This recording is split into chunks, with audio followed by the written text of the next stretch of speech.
मसले में भारतीय जनता पार्टी बहुत बुरी तरीके से फंस गई है, और मैं सिलसिलेवार बताता हूं कि ये कैसे किस तरीके से फंसी है। ये सब मैं इसलिए नहीं कह रहा हूं कि हम लोग भारतीय जनता पार्टी के आलोचक माने जाते हैं, मैं इसलिए नहीं कह रहा हूं।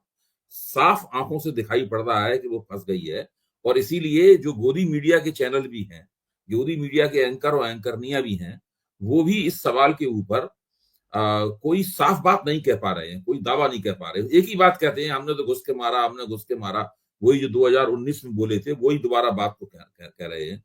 इसके अलावा उनके पास कोई तर्क नहीं है। अब मैं आपसे बात शुरू करता हूं। दो वक्तव्यों को मैं एक दूसरे के साथ रख के आपके सामने पेश करूंगा। पहला वक्तव्य है विदेश मंत्री एस जयशंकर का, और दूसरा वक्तव्य है वायुसेना के DGMO air marshal A K. Bharti का। इन दोनों वक्तव्यों को आप देखिए। ए.के. भारती ने पहले वक्तव्य दे दिया था एक प्रेस कॉन्फ्रेंस में। उनसे पत्रकारों ने पूछ लिया था कि भाई भारत के, कहा जा रहा है कि पाकिस्तान कह रहा है कि भारत के राफेल विमान भी गिरे हैं, तो उस पर उन्होंने जवाब दिया था कि लड़ाई में नुकसान होता ही है, हमारे सारे जो पायलट हैं, वो सब सारे विमान चालक हैं, सुरक्षित रूप से वापस आ गए, ये उन्होंने कहा था। साथ उन्होंने ये भी कहा था अभी लड़ाई में नुकसान क्या हुआ ये बताने का वक्त नहीं है। मैं उनकी बात से पूरी तरह सहमत हूं। संजय जी, आप भी उनकी बात से पूरी तरह सहमत होंगे। जब लड़ाई होती है, जब फौजी संघर्ष होता है, तो उसमें नुकसान दोनों तरफ होता है, और ये कोई उचित बात नहीं है कि उसी वक्त सार्वजनिक रूप से उस नुकसान को बताया जाए।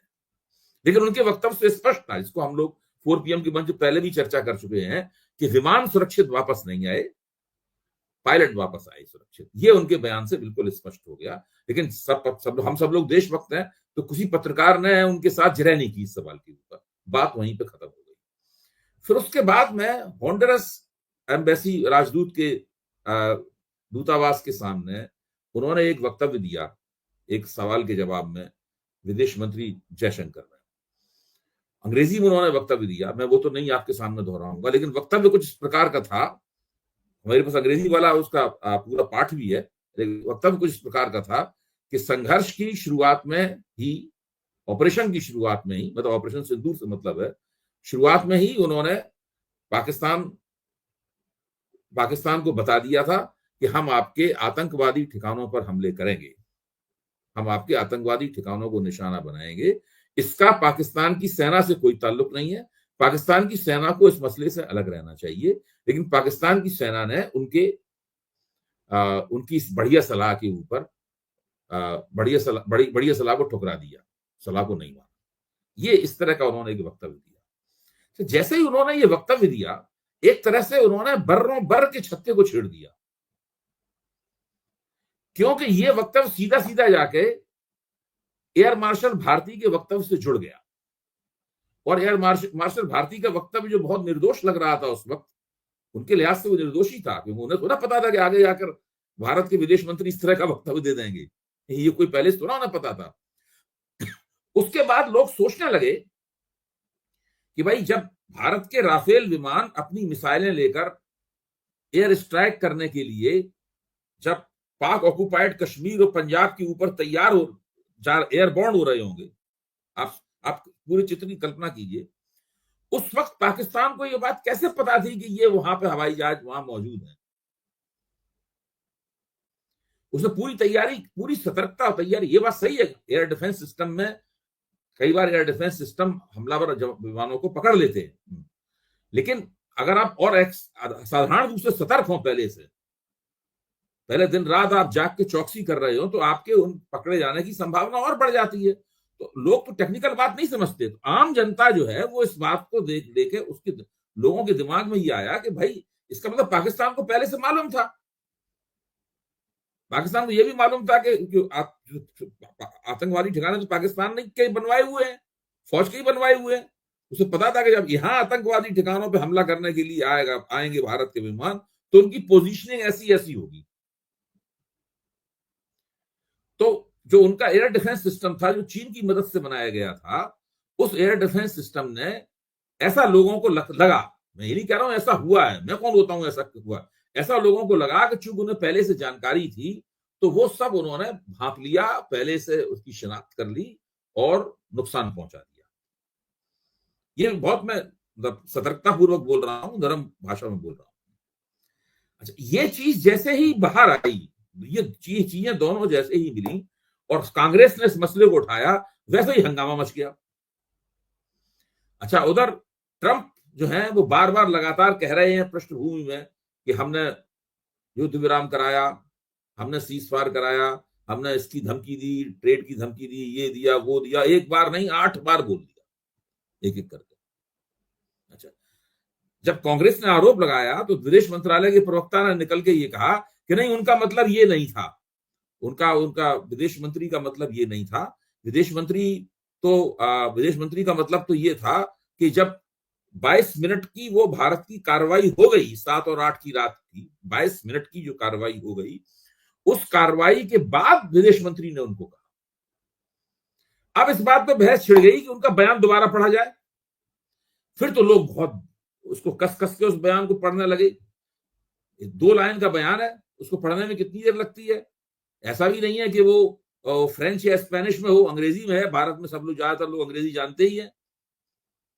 अगर अगर ये होता कि वो कार्रवाई के बाद उन्होंने ये वक्तव्य दिया, कार्रवाई के बाद उन्होंने पाकिस्तान को ये जानकारी दी होती, अगर ये बात सही होती, तो वो ये क्यों अपना बयान यहां कैसे शुरू करते, यहां से क्यों शुरू करते कि ऑपरेशन की शुरुआत में ही?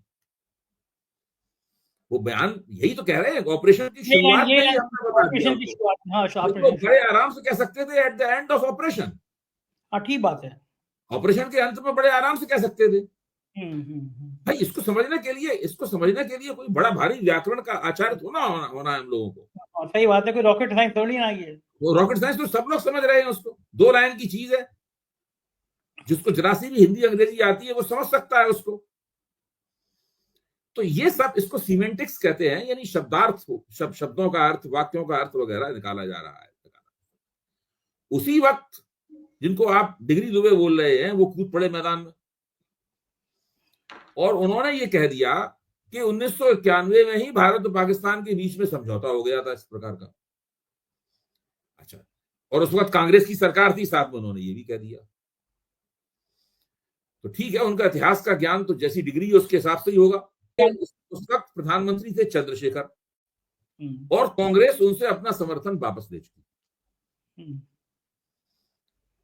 तो उस वक्त ये समझौता हुआ था, उस समझौते को लागू किया बाद में पीवी नरसिंह राव ने, जो कांग्रेस की सरकार में समझौता लागू हुआ। ये बात भी सही है, ये भी तथ्य है, तथ्य से इनकार नहीं किया सकता। अब प्रश्न इस बात का है, अब आप देखिए वो समझौता क्या था। छोड़ दीजिए इस बात को कि वो किस सरकार में लागू हुआ, तब किसका समर्थन था, किसका नहीं। समझौता क्या था? समझौता ये है कि जब हम युद्धाभ्यास करेंगे, जब हम वॉर एक्सरसाइज करेंगे, उस वक्त करने से पहले हम आपको बता देंगे कि हम वॉर एक्सरसाइज करने वाले हैं, हमारा निशाना आपकी तरफ नहीं है।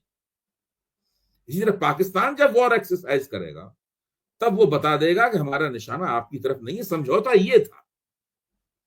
इस समझौते का, जब भारत हवाई हमला कर रहा है आतंकवादियों के ठिकानों पर, एयर स्ट्राइक को क्या कहते हैं हिंदी में? हवाई हमले ही तो कहेंगे। स्ट्राइक हम लोग बहुत अंग्रेजी ना हो गए, हवाई हमले ही तो कहेंगे उसको। तो अब आप ये सोचिए, इस बात पे जरा ध्यान दीजिए कि उस समझौते का कोई ताल्लुक ही नहीं है इससे। वो तो युद्धाभ्यास के बारे में था समझौता, वो एयर स्ट्राइक के बारे में नहीं था। इसी पर यह भी सवाल उठता है कि क्या जब बालाकोट स्ट्राइक की गई थी, उससे पहले भी अगर समझौते के तहत जानकारी दी जाने वाली थी, क्या बालाकोट स्ट्राइक से पहले भी पाकिस्तान को जानकारी दे दी गई थी, या उड़ी स्ट्राइक से ही पहले पाकिस्तान को जानकारी दे दी गई थी? बाद में तथ्य निकल के आए कि उड़ी स्ट्राइक के बाद में भारत के डीजीएमओ ने पाकिस्तान के डीजीएमओ को जानकारी दे दी थी। डीजीएमओ का मतलब हुआ director general of military operations. तो दर्शकों की सफाई के लिए मैं कह रहा हूं, हालांकि दर्शक बड़े योग्य हैं और सब जानते हैं इन बातों को। तो बाद में जब इसी तरह बालाकोट स्ट्राइक हुई थी, तब भी भारत के वायुसेना के डीजीएमओ ने पाकिस्तान के डीजीएमओ को ये जानकारी दे दी थी, होने के बाद में हमने कर दी स्ट्राइक, ये जानकारी थल सेना के डीजीएमओ ने दी, वायुसेना के डीजीएमओ ने दी। अगर 7 और 8 तारीख को जो एयर स्ट्राइक हुई 9 जगहों पर पाकिस्तान में, उसकी जानकारी हमारे विदेश मंत्री ने स्ट्राइक होने के बाद दी है, तो ये तो पहले विदेश मंत्री का काम नहीं है? हाँ सही बात है, उनका काम थोड़ी ना कि वो जाके जानकारी दे देगी हम हमला कर रहे हैं। ये तो वायुसेना ने स्ट्राइक की थी, तो वायुसेना के डीजीएमओ को उनके वायुसेना सेना के डीजीएमओ को जानकारी दे देनी चाहिए थी। इसमें विदेश मंत्री कहां से आ गए?